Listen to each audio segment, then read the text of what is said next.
Good evening, everybody. It's your boy D Mac, and I'm back. So let's talk about this. Y'all hear my squeaky chair? Yeah, I got my squeaky chair back in place. Everything is everything. Everything is copacetic.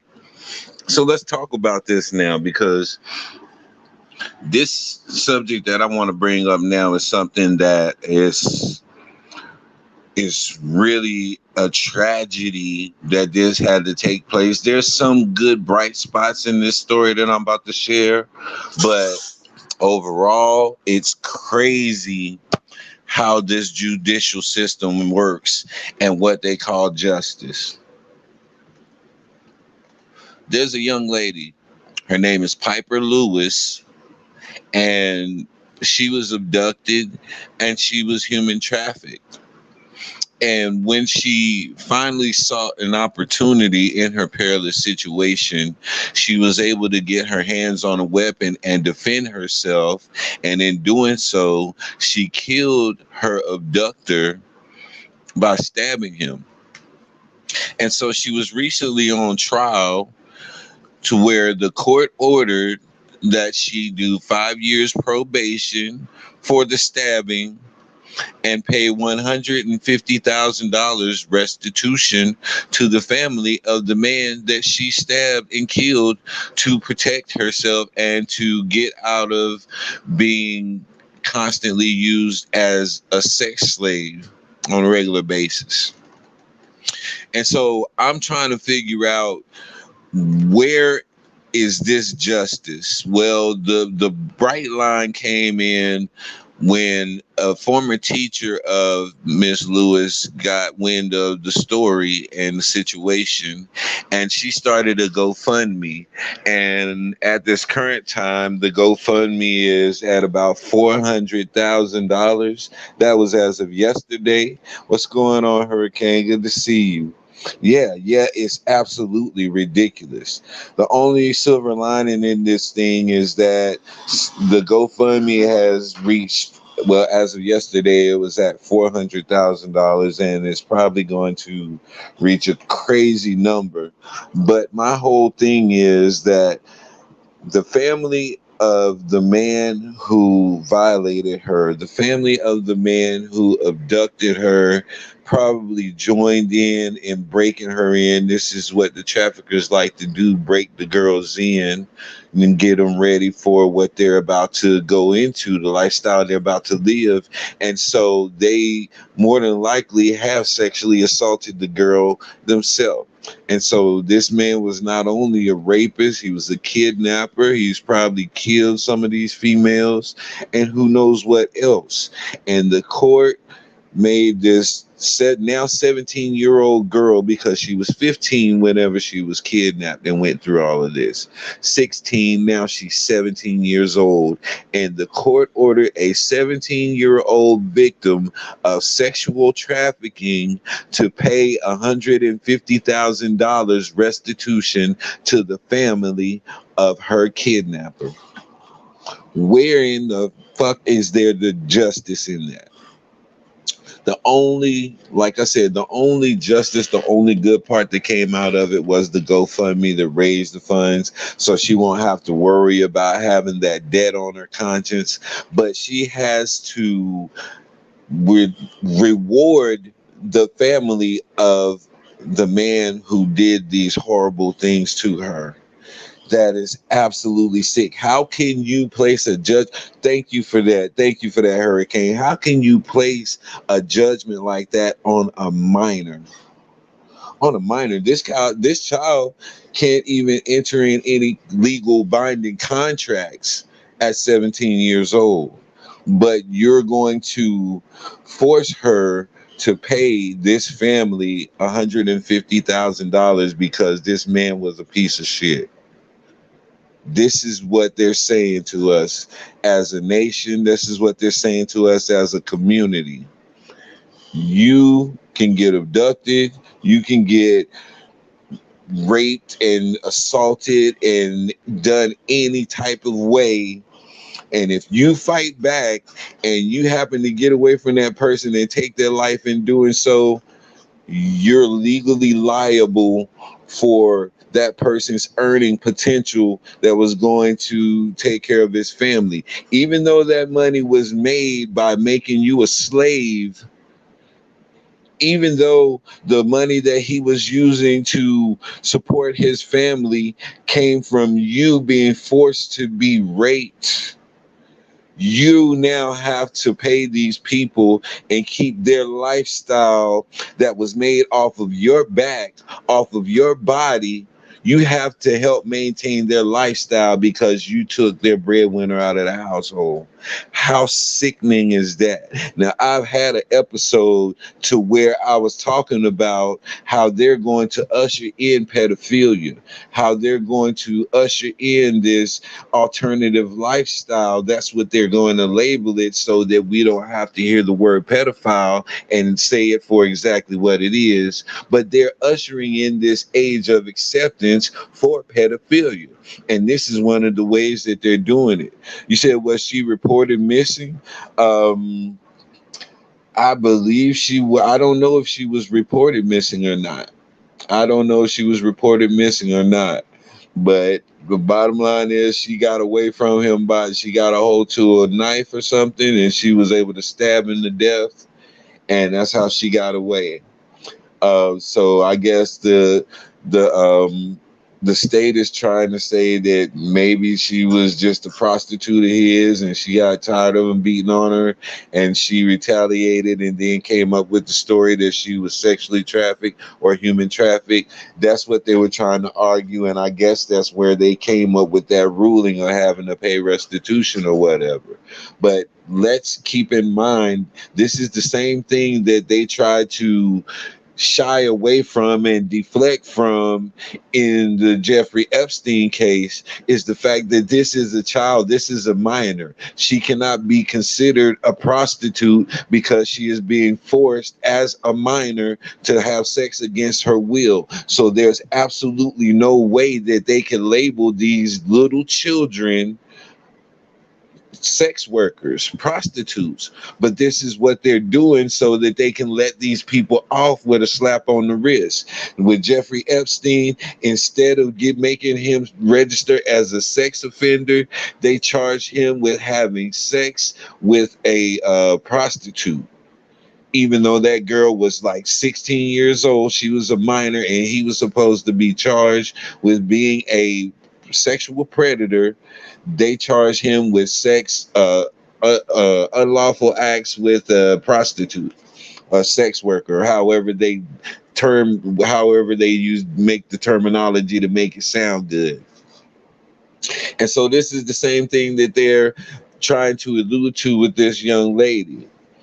And so she has to pay $150,000 to the family of this dog, of this piece of scum who deserves to be further than 6 feet deep in the earth. And so I'm just saying, man, we have to watch out for ourselves and our own more than ever.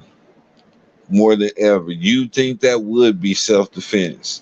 I absolutely would say and that's something that I stated earlier. I was talking to one of my godsons about it, and I was like, if that's not a case of self-defense, I don't know what is. We sat and witnessed on a video where a man got into an argument with a woman, then her man came out and jumped into it, pushed the man down. That man pulled out a gun, shot that man dead right there, and they said that was stand your ground. So I don't understand how a girl who's fighting for her life and her body has already been just totally violated, God knows how many times, and she stands her ground and fights for her life and what little bit of sanity she may have left, and they say that she have to pay that family because that man chose to be a criminal. I don't understand it. I will never try to understand it because there's nothing there for me to understand other than the fact that they are ushering in an age of where these alternative lifestyles, which they like to label them, are going to be socially acceptable. Now they're trying to force all of these different alternative lifestyles on people, and I'm like this: whatever life you live, live your life to the fullest. I don't care. I really don't. But don't try to force me to pay attention to it. Don't force me to try to say, yeah, that's cool. That's okay. It don't matter enough in my life for me to even have to make a decision on it. And so I'm not going to be forced to accept any type of lifestyle that's outside of the one that I live. I don't care. That's your lifestyle. If you accept it, if you're happy with it, cool. If you're not bothering nobody, cool. You're right. Select or stand your ground. This country is so divided, but we want to call ourselves United States, and it absolutely is not united in any way, shape, or form.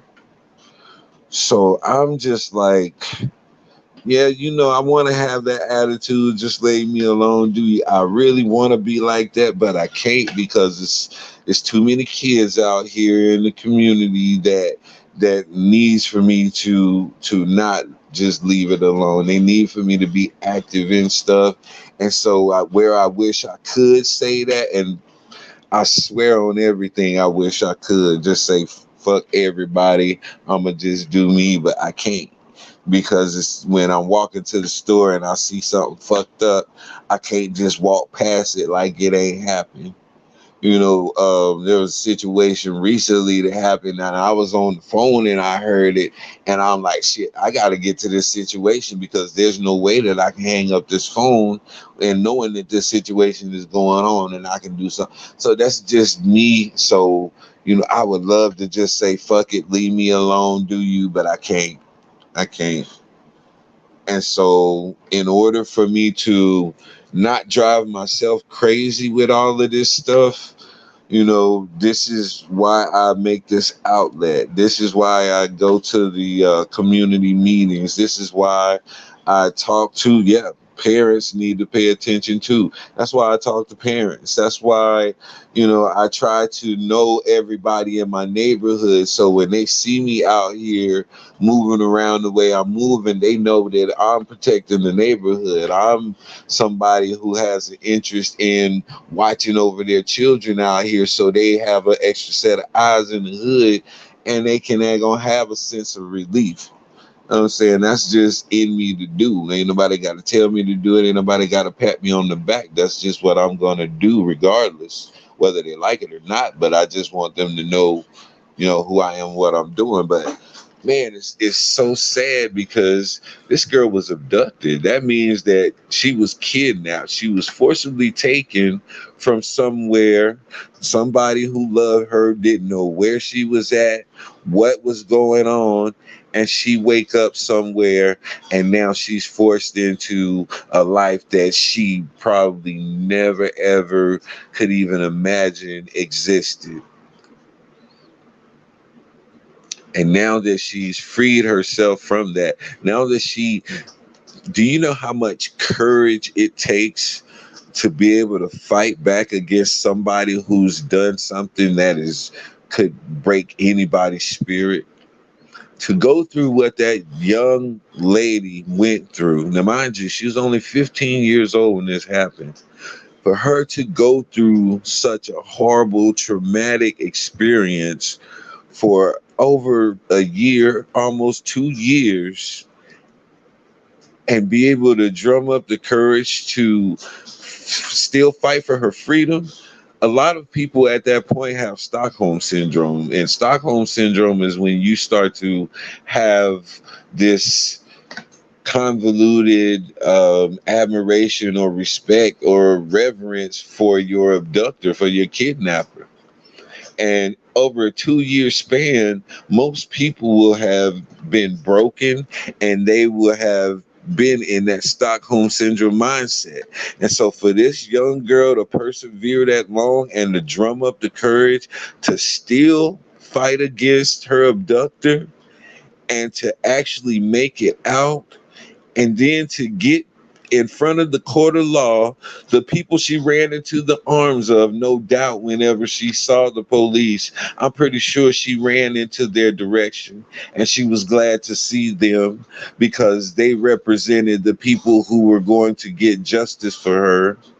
And then to go into the court of law and to be told because she fought back for her life and succeeded in doing so, that at the age of 17 years old, probably never had a real job in her life, and the only money that's been earned in her life has been through prostitution, that now she's going to have to find a way to pay $150,000 to this family of the man who did this to her. And what would be going through the mind of this young lady? Because remember, that her one of her old teachers found out what was going on, and she set up the GoFundMe for the girl. So it's not like the girl said, "Okay, I got this going on. I come up with it." I couldn't imagine what was going through her head at that time. What was she thinking? What was she thinking about the country that claims to be the land of the free and the home of the brave? What does she think about all of these politicians who come into her neighborhood time and time again, probably to her grandma church, and made all of these promises to the people in the community? And what about these people who call themselves the police, and they have right on the side of their vehicle to protect and serve? And she goes into that environment expecting these people to do what they say they're going to do, and she gets the total opposite. The total opposite of everything that they claim to be. Every banner that they hold up and wave in your face of justice, and every proclamation that they've ever made was a lie. It was a straight, bold-faced lie to this 17-year-old broken young lady who was expecting somebody to help her. It had not have been for that teacher, where would she be? She would be on 5 years of supervised probation with $150,000 debt to try to climb out of before she can even start her life. This is the government that we live under. This is the judicial system who claims to fight for justice. Do that sound like justice? I just want to make sure, because, to me, I'm not the sharpest knife in the drawer, and I'm not the the the I don't know, man. I'm not the thickest slice of bread. I don't know, man, but I do know this: justice does not persecute. Justice does not oppress. Justice liberates. That's what justice does. Justice gives you a sense of security. There's no sense of security for this young lady at all. And so if anything ever happens around her again and she's not willing to cooperate with law enforcement, would you blame her? The thousands of people in these neighborhoods who don't help law enforcement whenever they come through and they're trying to ask questions and this and that, can you blame them? It's a vicious cycle, because the perpetration is happening in our neighborhoods. The police get there and they're trying to do their job, but because they've done such horrible things and such miscarriages of justice once you get in the actual court, that people have lost their trust. They've lost any faith that they did have in the judicial system. Can you blame them at all? I know I can't. I've lost so much. I've lost so much faith in the judicial system. And Pieper Lewis, wherever you at, young lady, Whatever's going through your mind, yo, D-Mac just wants you to know that you have value. I was looking at a video the other day, and it was Ty Tribbett, the gospel singer, and he's also a minister. And so he was preaching this message, and he asked the young lady to come up to him, and he pulled out a $20 bill. And he said, "Do you want this $20?" And she said, "Yeah." And so he took it and he balled it up and he crumbled it up. He said, "Do you still want it?" She said, "Yeah." And so he took it and he slammed it on the floor and he started stomping it, and he act like he spit on it, and he drug it across the floor under his foot. He said, "Do you still want it?" And the girl said, "Yeah." And the point that he was making is that no matter how much you've been through, no matter how many times you've fallen, no matter how many times you've been beat down, no matter how many times you've been balled up and crumbled up, you still have value. And that's the message that I want to give to Pieper Lewis right now. Baby girl, you've been beaten up, you've been crumbled up, you've been drugged, all types of things that happen to you, baby girl. But you still have so much value. That's why the enemy tried to stomp it out of you. That's why the enemy tried to beat it out of you, because there's so much value in you, young lady. Even if you never hear this message, I do hope this message make it to your ears, but even not, it's still out there in the universe. I put it out there for you, and I hope that healing energy get to you. Um, This is your boy D-Mac. Yeah, we constantly lose faith in the system. And as these trials continue to go on, and as we continue to see this January 6th debacle and how the whole entire Senate and Congress let the entire country down, because that's what's being exposed, really. Everybody's putting focus on Donald Trump, but the real focus should be on how every single one of these public officials let this country down. They did not defend this country. They are not defending us. They are not holding up their end of the contract, that contract being the Constitution. That is a contract between the people and the government. And the government is not holding up their part of the bargain. They are making the Constitution null and void by breach of contract. It's sad. It's sad to see our country in this state, but that is the whole entire purpose that the Constitution was written, because the forefathers saw back then where this country could possibly go in the future. And we're here. My gosh, we're here. And so, Pieper, like I said, that message I send out to you with all the healing energy and all the love in the world. Um, Hurricane, I thank you always for coming on. I thank you for your support. I thank everybody for their support and rocking with me and just, sticking by me while I go through my trials. But I'm always going to be here to bring that word, bring a message, man. Um, that's really all I got to say on this. It's a great travesty of justice. Absolutely a travesty of justice. Um, and I hope she can come away with some type of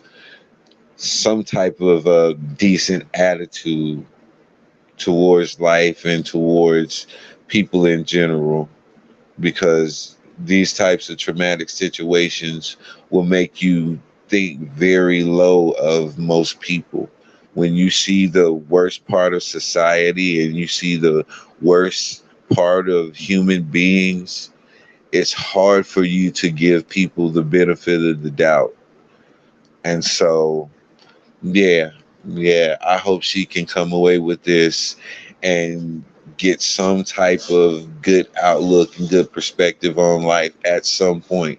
I know it's going to take a long time, but if she really works at it, man, she can have a good life, man. She's got a good start. The GoFundMe is really giving her a financial stability, so she won't have to worry about that, at least.